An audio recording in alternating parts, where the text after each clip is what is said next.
Un territorio diminuto de apenas medio kilómetro cuadrado gobierna la fe de más de 1.000 millones de personas.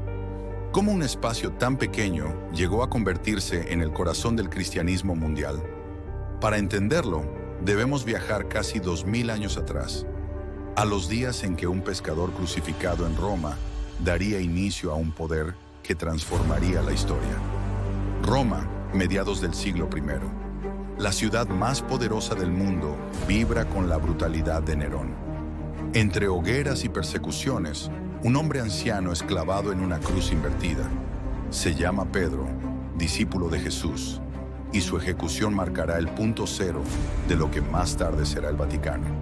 Su tumba, enterrada en secreto bajo la colina del Vaticano, se convertirá en un lugar sagrado y clandestino. Nadie lo sabe aún, pero ese suelo pagano se transformará en el epicentro de la fe católica. Durante siglos, la colina del Vaticano no es más que un cementerio pagano a las afueras de Roma.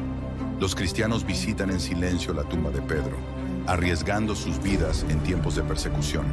Ese acto clandestino va creando una tradición subterránea. El poder espiritual crece en la sombra, esperando su momento para emerger. Año 313. Constantino, emperador de Roma, firma el Edicto de Milán. Los cristianos dejan de ser perseguidos. El cristianismo pasa de la clandestinidad a los palacios imperiales. Y sobre la tumba de Pedro se construirá la primera Basílica de San Pedro, una obra colosal que dará forma a la futura Ciudad Santa. Con el imperio en decadencia, la Iglesia toma un rol inesperado. No solo guía espiritual, también fuerza política. Mientras las legiones romanas se desmoronan, los obispos se convierten en líderes de ciudades enteras. En Roma, el obispo, ya llamado Papa, comienza a tener un peso que supera el de muchos gobernadores. La colina del Vaticano va dejando de ser un santuario escondido y se convierte en símbolo de autoridad. Año 410. Los visigodos saquean Roma. El imperio parece condenado. En medio de ruinas y cadáveres, solo una institución permanece en pie: la Iglesia. El Papa León logra negociar con los bárbaros, mostrando que el poder espiritual puede detener espadas donde el imperio fracasó. Es el nacimiento de un nuevo poder que se extenderá más allá de las fronteras militares. La primera Basílica de San Pedro, terminada en el siglo IV, se convierte en destino de peregrinos de toda Europa. El Vaticano deja de ser periferia. Ahora es un centro, un lugar donde lo espiritual y lo político se fusionan. Poco a poco, el poder del Papa se vuelve indispensable, y la colina se prepara para convertirse en la semilla de un Estado único en el mundo. De un humilde sepulcro clandestino a un santuario monumental, el Vaticano comienza a tomar forma. Pero ¿cómo pasará de ser un simple lugar sagrado a convertirse en un Estado soberano capaz de desafiar a reyes y emperadores? Esa será la siguiente etapa de esta historia. El Vaticano ya no es un cementerio oculto, sino un símbolo de poder. Sin embargo, el verdadero desafío apenas comienza: sobrevivir al caos de la Edad Media y consolidarse como autoridad mundial. La pregunta queda suspendida: ¿qué precio tendrá que pagar el Vaticano para transformarse en poder político absoluto? Durante la Edad Media, el Papa no solo bendecía a reyes, los creaba. Desde Roma, un poder invisible movía las piezas del tablero europeo. Pero ¿cómo logró el Vaticano dominar a imperios enteros sin levantar un solo ejército? Siglo V. Tras la caída del Imperio Romano de Occidente, Europa es un mosaico de reinos bárbaros. No hay emperadores, ni leyes, ni unidad. En medio del caos, solo una estructura sobrevive intacta: la Iglesia. Sus monasterios preservan el conocimiento, sus templos ofrecen refugio y su red de obispos conecta pueblos separados por guerras y lenguas. Roma, aunque destruida, mantiene una voz que todos escuchan: la del Papa. En el año 590, Gregorio Magno asciende al papado. Es un administrador brillante y un estratega político.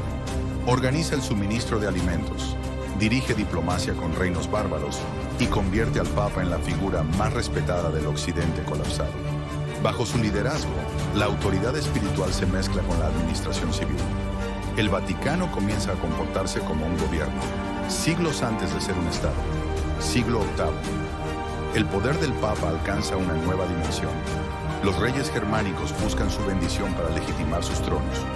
En el año 754, el Papa Esteban II unge a Pipino el Breve, padre de Carlomagno.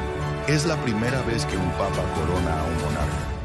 Desde ese instante, la autoridad divina se convierte en moneda política. El Vaticano aprende que puede controlar tronos sin necesidad de espadas. Una leyenda, o quizá una falsificación genial, surge en los archivos vaticanos: la donación de Constantino. Un documento que afirma que el emperador Constantino cedió el dominio de Roma y Occidente al Papa. Aunque siglos después se descubra falsa, este texto ofrece al Vaticano una justificación para su autoridad temporal. El poder espiritual se viste con ropajes legales. Navidad del año 800. En la Basílica de San Pedro, el Papa León III coloca la corona imperial sobre la cabeza de Carlomagno. El Sacro Imperio Romano Germánico nace bajo la bendición del Vaticano. Roma vuelve a ser el centro del mundo, pero esta vez no por su ejército, sino por su fe. El Papa se convierte en árbitro entre reyes y emperadores. En el año 756, los francos donan al Papa vastos territorios del centro de Italia. Nacen los estados pontificios, dominios temporales gobernados directamente por la Iglesia. Por primera vez, el Vaticano posee tierras, ejércitos y fronteras. Ya no solo predica, gobierna. Su poder espiritual se ha convertido en poder político, y el Papa pasa a ser también príncipe. Con poder viene la corrupción.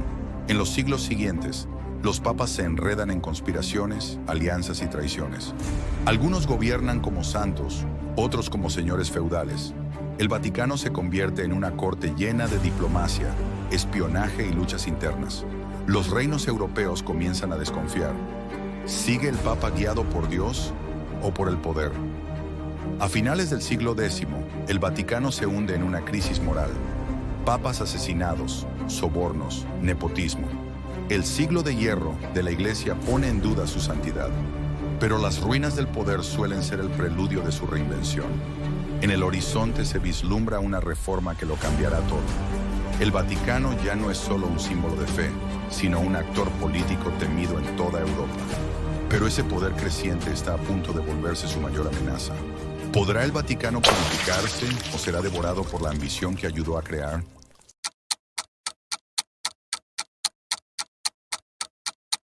En el siglo XVI, el Vaticano brilla como el centro del arte y del poder, pero bajo sus cúpulas doradas se gesta una tormenta. Mientras Miguel Ángel pinta el juicio final, un monje alemán clava sus 95 tesis que harán temblar los cimientos de Roma. Siglo XV. Roma resurge de sus ruinas medievales con la fuerza del Renacimiento. Papas como Nicolás V y Julio II sueñan con convertir la ciudad en una nueva Atenas cristiana. Se levantan palacios, jardines y basílicas. Los artistas más brillantes del mundo son convocados: Bramante, Rafael, Leonardo, Miguel Ángel. Pero la belleza tiene un precio. Las riquezas de los fieles se destinan a construir templos mientras el pueblo padece pobreza. Año 1506. El Papa Julio II coloca la primera piedra de la nueva Basílica de San Pedro, la obra más ambiciosa de la cristiandad. Su objetivo: reflejar la gloria de Dios y el poder papal. La cúpula se eleva hacia el cielo, símbolo del dominio espiritual de Roma. Pero mientras las columnas suben, la Iglesia comienza a endeudarse, buscando desesperadamente nuevas fuentes de ingreso. Para financiar sus obras, el Vaticano impulsa la venta de indulgencias, perdones espirituales a cambio de dinero. Lo que alguna vez fue un acto de fe se convierte en un mercado celestial. Desde los púlpitos se promete la salvación a quienes puedan pagarla. El mensaje sagrado se contamina con oro y poder. Y, año 1517, en Wittenberg, un monje agustino llamado Martín Lutero clava sus 95 tesis contra la corrupción eclesiástica. Su protesta se expande como fuego por Europa, impulsada por la imprenta.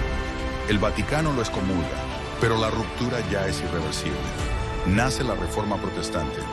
Millones de fieles abandonan Roma, marcando la mayor fractura religiosa de la historia cristiana. El Vaticano responde con dureza. Se crea la Inquisición romana para perseguir a los reformistas. Se publican listas de libros prohibidos. Se silencian voces disidentes. El Papa se convierte en guardián y juez del pensamiento. Mientras el arte florece, la fe se llena de miedo. Es el rostro dual del Renacimiento: esplendor y represión, belleza y control. En el corazón de esta tensión, Miguel Ángel pinta el fresco más imponente de la historia, el Juicio Final en la Capilla Sixtina. Cada trazo refleja la gloria y la culpa de su tiempo. Ángeles y demonios se entrelazan, santos y pecadores caen juntos. Es la imagen perfecta del Vaticano del siglo XVI, majestuoso, temido y consciente de su propio pecado. Año 1545. Roma convoca al Concilio de Trento, una asamblea monumental que durará casi 20 años. Su meta: reformar la Iglesia y reafirmar su autoridad frente al protestantismo.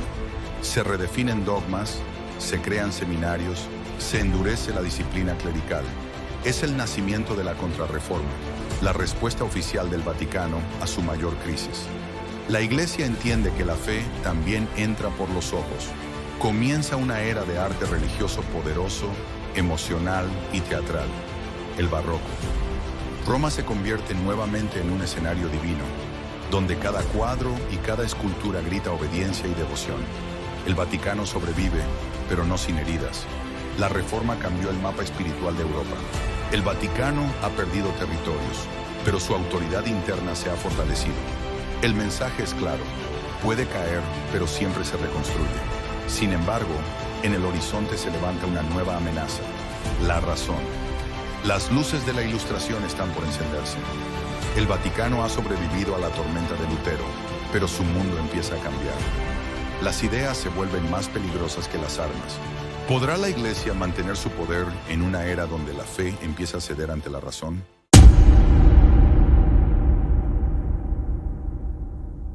Siglo XVIII. Europa despierta. Las ideas viajan más rápido que las procesiones, y los filósofos comienzan a desafiar a reyes y al Papa. Mientras la luz de la razón ilumina el continente, en Roma las sombras se alargan. ¿Podrá el Vaticano sobrevivir a un mundo que empieza a pensar por sí mismo? Las calles de París, Londres y Berlín hierven con nuevas ideas: libertad, ciencia, derechos, progreso. Es la Ilustración. Filósofos como Voltaire, Rousseau y Diderot cuestionan el poder absoluto de la Iglesia. Los libros sustituyen a los sermones y los experimentos al dogma. La fe, que por siglos había explicado el universo, comienza a perder su monopolio. Desde Roma, los papas observan con preocupación. Las ideas ilustradas se extienden incluso dentro del clero. El Papa Clemente XII prohíbe la masonería. Su sucesor, Benedicto XIV, refuerza la censura de libros. Pero es como tratar de detener el viento con las manos. La imprenta convierte cada texto prohibido en un desafío multiplicado. Los jesuitas, defensores intelectuales del catolicismo, se convierten en blanco político. En el año 1773, bajo presión de las monarquías europeas, el Papa Clemente XIV disuelve la Compañía de Jesús. Es un golpe devastador. Los misioneros, científicos y educadores que habían llevado la fe a los confines del mundo son expulsados. Roma ha cedido ante los reyes que antes solía coronar. Año 1789. París arde. La Revolución Francesa derriba el trono y el altar. Los templos son saqueados, los sacerdotes perseguidos, los símbolos religiosos destruidos. La autoridad papal se desvanece frente al grito de libertad, igualdad, fraternidad. El Vaticano, impotente, contempla cómo Europa corta los lazos con su pasado sagrado. El Papa Pío VI intenta resistir las reformas revolucionarias, pero en 1798, tropas francesas invaden Roma y lo arrestan. El anciano pontífice es llevado prisionero a Francia, donde morirá un año después. Por primera vez en la historia, el trono de San Pedro queda vacío por la fuerza de las armas. Año 1801. Napoleón Bonaparte firma un acuerdo con el Papa Pío VII para restaurar parte del poder eclesiástico. Pero el equilibrio es frágil. 1804, el propio Napoleón se coronará emperador. arrebatando la corona de las manos del Papa. Es un gesto simbólico. El mundo ya no necesita la bendición de Roma para gobernar. Durante el siglo XIX, las revoluciones liberales continúan. Los estados pontificios, último vestigio del poder político del Vaticano, son invadidos una y otra vez. En 1870, las tropas del nuevo reino de Italia entran en Roma. El Papa Pío IX se encierra en el Vaticano, declarándose prisionero. El Vaticano ha perdido su territorio, pero no su voz. Privado de ejércitos y fronteras, el Vaticano redescubre su verdadero poder, el espiritual. En 1870, el Concilio Vaticano I proclama el dogma de la infalibilidad papal. El Papa ya no necesita tierras para mandar. Su autoridad se traslada del trono a la conciencia de los fieles. Roma ha perdido el mundo para ganarlo otra vez. El Vaticano ha sobrevivido a emperadores, filósofos y revoluciones, pero ahora sin territorio propio, es solo una isla espiritual rodeada por un estado hostil, Italia. ¿Cómo logrará recuperar su independencia sin recurrir a la guerra? La fe ha resistido a la razón, pero a un precio. El Papa vive aislado, sin Estado, sin ejército y sin aliados. ¿Podrá el Vaticano renacer como nación dentro de una nación? En 1929, un papa y un dictador firman un acuerdo que cambiará para siempre el mapa del mundo. De aquella firma, en un palacio romano, nacerá el estado más pequeño de la tierra, pero también el más poderoso espiritualmente. Desde 1870, el Papa vive encerrado en el Vaticano, negándose a reconocer al Reino de Italia. Se autodenomina prisionero en el Vaticano. No sale, no recibe autoridades, no reconoce al rey. La tensión entre Iglesia y Estado se prolonga durante casi 60 años. Roma, la antigua ciudad papal, se ha convertido en capital de un país laico. Año 1922. Achille Ratti es elegido papa con el nombre de Pío XI. Intelectual, políglota y pragmático, comprende que el aislamiento no puede durar. Su objetivo, restaurar la soberanía del papado sin recurrir a guerras ni alianzas militares. Para lograrlo, deberá negociar con el hombre más poderoso de Italia, Benito Mussolini. Mussolini llega al poder en 1922 tras la marcha sobre Roma. Su régimen fascista busca legitimidad ante el pueblo italiano, y el Vaticano puede otorgársela. Por primera vez en décadas, la Iglesia y el Estado encuentran un interés común: la estabilidad. Ambos saben que un pacto puede beneficiarlos, aunque por razones muy distintas. Durante años, delegados del Papa y del Duce se reúnen en secreto. Discuten fronteras, finanzas, educación y el reconocimiento mutuo.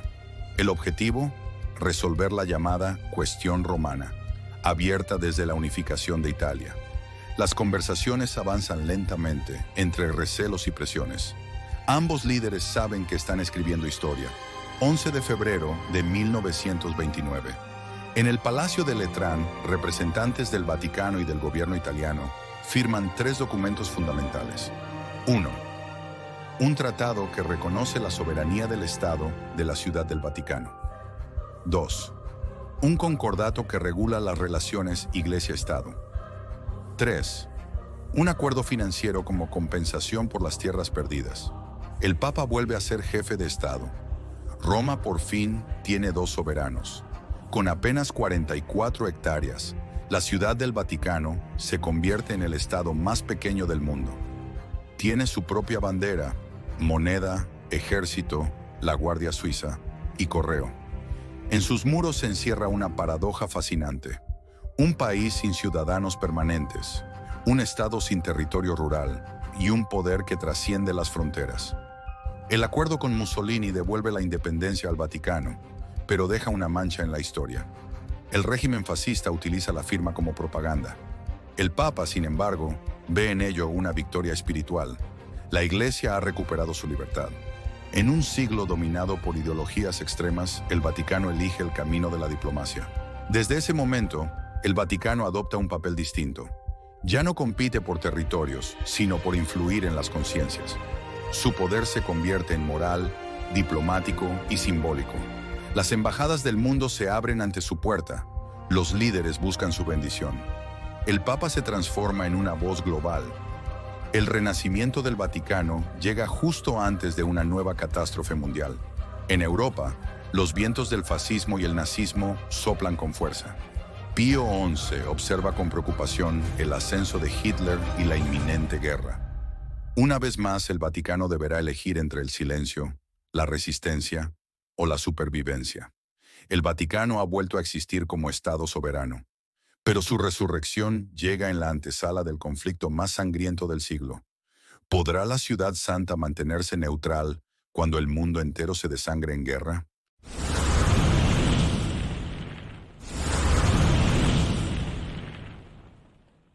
Roma, 1943.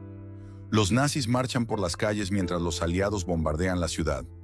Dentro de los muros del Vaticano, el Papa Pío XII camina en silencio. Afuera, el mundo se desmorona. ¿Es su silencio una forma de prudencia o de complicidad? Marzo de 1939. Eugenio Pacelli es elegido Papa con el nombre de Pío XII, apenas 6 meses antes del inicio de la guerra. Diplomático experimentado, ex nuncio en Alemania, conoce de cerca a Hitler y teme el poder del nazismo. Su objetivo, mantener la neutralidad del Vaticano para proteger a la Iglesia y a los fieles en todos los bandos. Con el estallido de la guerra, Pío XII declara la neutralidad absoluta del Vaticano. Ningún lado debe ver al Papa como enemigo, pero en la práctica esto significa guardar silencio ante las atrocidades que empiezan a conocerse. Desde su oficina, el Papa recibe informes sobre deportaciones, campos de concentración y asesinatos masivos. Y sin embargo, rara vez los menciona públicamente. 1943. Roma cae bajo control nazi. Las tropas alemanas rodean la ciudad del Vaticano, aunque no la invaden. Los jardines papales se llenan de refugiados. Diplomáticos, sacerdotes y judíos perseguidos encuentran escondite bajo la protección de la Santa Sede. Los monasterios se convierten en refugios secretos. El silencio se vuelve escudo. Muchos dentro y fuera del Vaticano piden al Papa que denuncie públicamente el Holocausto.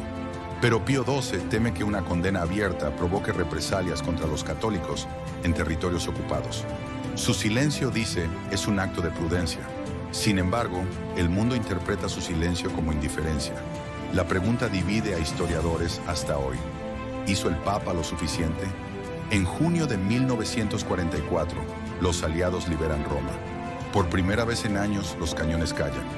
El Papa sale a las calles y es recibido como símbolo de esperanza. Para muchos, su neutralidad salvó miles de vidas. Para otros, su silencio permitió el horror. El Vaticano, aunque intacto, ha quedado moralmente herido. 1945. Alemania se rinde. El mundo contempla los campos de exterminio. Millones de muertos. Millones de preguntas. El Vaticano, aliviado pero cauteloso, se presenta como mediador para reconstruir Europa. Desde sus despachos, diplomáticos papales trabajan para asistir a los huérfanos, prisioneros y desplazados. La Iglesia vuelve a ser puente entre enemigos. Con el fin de la guerra llega otra, la Guerra Fría. El Vaticano adopta una nueva cruzada, esta vez contra el comunismo ateo. Pío XII lanza un mensaje claro. La fe cristiana es el último bastión frente a la expansión soviética. La diplomacia vaticana se convierte en una red silenciosa de resistencia espiritual. En sus últimos años, Pío XII vive recluido. Su figura se envuelve en misterio. Algunos lo veneran como santo prudente, otros lo acusan de haber callado ante el mal. Cuando muere en 1958, deja una herencia ambigua. Un Vaticano más poderoso diplomáticamente, pero moralmente dividido. El mundo ha cambiado, los imperios se derrumban, las ideologías se enfrentan y la Iglesia necesita un nuevo rostro. Entre los cardenales que se preparan para elegir al próximo Papa, surge una idea revolucionaria: abrir las puertas del Vaticano al mundo moderno. El Vaticano ha sobrevivido a la guerra, a Hitler y a la ocupación, pero su silencio aún resuena. La fe ha resistido, pero el mundo ya no es el mismo. ¿Podrá el próximo Papa transformar la Iglesia en una institución abierta al siglo XX?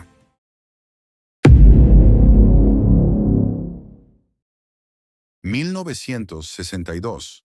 Más de 2000 obispos de todo el mundo llenan la Basílica de San Pedro. El aire vibra con expectación.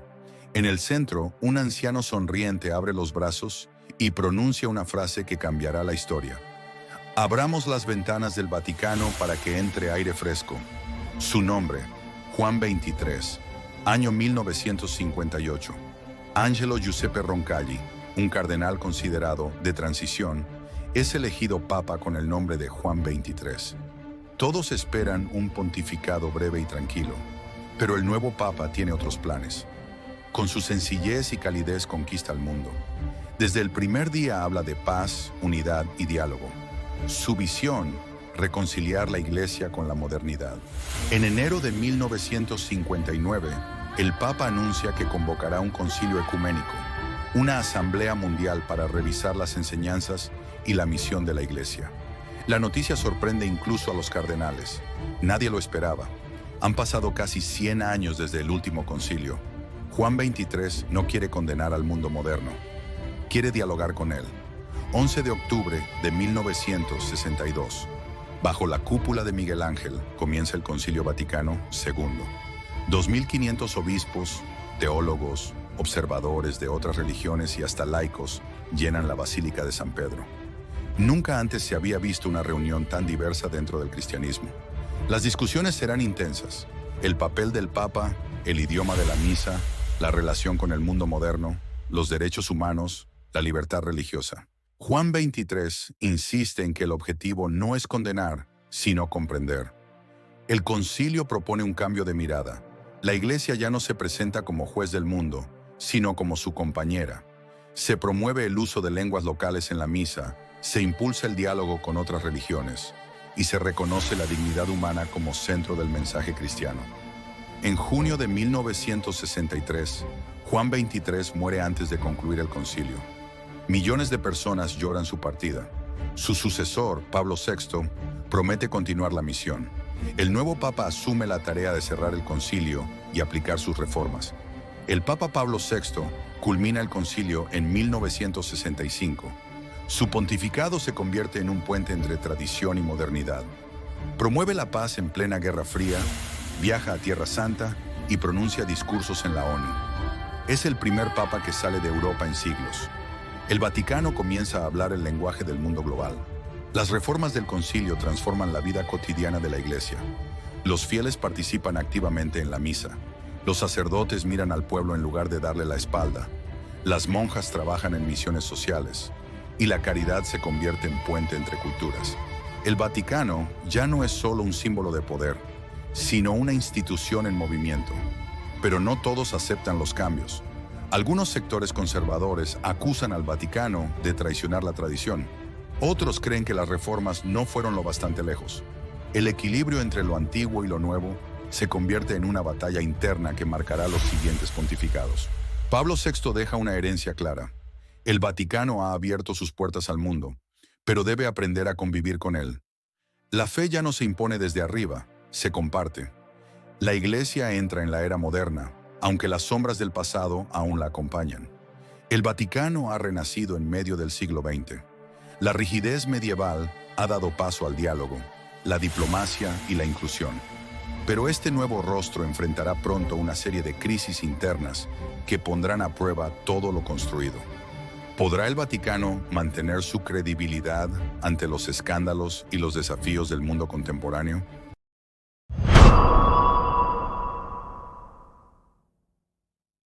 Roma, año 2013. En una escena sin precedentes en más de 600 años, el Papa Benedicto XVI anuncia su renuncia. La multitud queda en silencio. Mientras el helicóptero blanco se eleva sobre la ciudad del Vaticano, el mundo se pregunta: ¿está cayendo el último imperio espiritual del planeta o está renaciendo? Tras el Concilio Vaticano II, los papas de finales del siglo XX enfrentan una tarea titánica: mantener viva la fe en un mundo cada vez más secular. Pablo VI muere agotado por la tensión entre progreso y tradición. En 1978, un nuevo papa sorprende al mundo: Juan Pablo II, el primer pontífice no italiano en más de 4 siglos. Su carisma, su energía y su pasado en la Polonia comunista lo convierten en símbolo de resistencia espiritual. Juan Pablo II transforma el papado en un fenómeno global. Viaja a más de 120 países, enfrenta al comunismo desde la fe y promueve la paz. Su imagen, un hombre de oración y coraje, conquista incluso a los no creyentes. Pero bajo la superficie comienzan a surgir tensiones, casos de abuso, corrupción económica y luchas internas por el control del Banco Vaticano. A finales del siglo XX, los escándalos financieros sacuden al Vaticano. La quiebra del Banco Ambrosiano en 1982 deja al descubierto redes de lavado de dinero, vínculos con la mafia y misteriosas muertes nunca aclaradas. El Vaticano, que había sido símbolo de pureza, ahora es escenario de conspiraciones y secretos. 1989. Cae el muro de Berlín. Juan Pablo II, el Papa polaco, es reconocido como uno de los protagonistas espirituales del cambio, pero su propio cuerpo comienza a ceder. En 1981, sufre un atentado en plena Plaza de San Pedro. Sobrevive milagrosamente. Desde entonces, su salud se deteriora, pero su voz sigue siendo firme. El 2 de abril de 2005, el Papa Juan Pablo II muere en el Vaticano. Millones acuden a despedirlo. Ha sido testigo del fin del comunismo, de la globalización y de los inicios de Internet. Con él termina el siglo de los grandes líderes espirituales. Pero su legado deja preguntas. ¿Puede la fe sobrevivir en una era de transparencia? En abril de 2005, Joseph Ratzinger, teólogo alemán y defensor de la ortodoxia, se convierte en Benedicto XVI. Su pontificado busca limpiar los excesos del pasado y devolver la pureza doctrinal. Sin embargo, el mundo ha cambiado. Los escándalos de abuso sexual y las filtraciones del caso Batilix exponen las luchas de poder dentro del Vaticano. El Papa queda aislado, atrapado entre la fe y la política. El 11 de febrero de 2013, Benedicto XVI anuncia su renuncia. «Ya no tengo fuerzas», dice con voz temblorosa. Por primera vez en 6 siglos, un papa decide dejar el trono de Pedro. La escena marca un antes y un después. El Vaticano, acostumbrado al poder eterno, enfrenta su fragilidad humana. Marzo de 2013. El humo blanco vuelve a llenar el cielo de Roma. Pero esta vez, del balcón no sale un príncipe, sino un pastor. Jorge Mario Bergoglio, el primer papa latinoamericano. Toma el nombre de Francisco, en honor al santo de los pobres. Su mensaje, una iglesia pobre para los pobres. Renuncia a los lujos, vive en una residencia sencilla y enfrenta los temas más polémicos: migración, ecología, abuso clerical y transparencia. El Vaticano del siglo XXI vive una tensión constante: modernidad contra tradición, fe contra política, idealismo contra poder. Mientras el Papa Francisco promueve reformas, dentro de los muros más antiguos del mundo siguen resonando las voces del pasado. El cambio es lento, pero irreversible. Desde la tumba de Pedro hasta los muros de mármol del presente, el Vaticano sigue siendo el corazón espiritual más poderoso del planeta.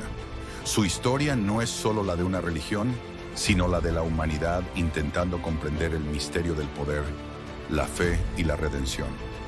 El silencio de Pío XII, la sonrisa de Juan XXIII, la voz de Juan Pablo II, la renuncia de Benedicto XVI, la humildad de Francisco, todos son capítulos de una misma búsqueda: el alma del mundo. El Vaticano no ha terminado su historia, solo ha cambiado de forma. Entre secretos y milagros, entre poder y fe, sigue latiendo el corazón de Roma, y con él la eterna pregunta: ¿puede un imperio divino sobrevivir en un mundo humano?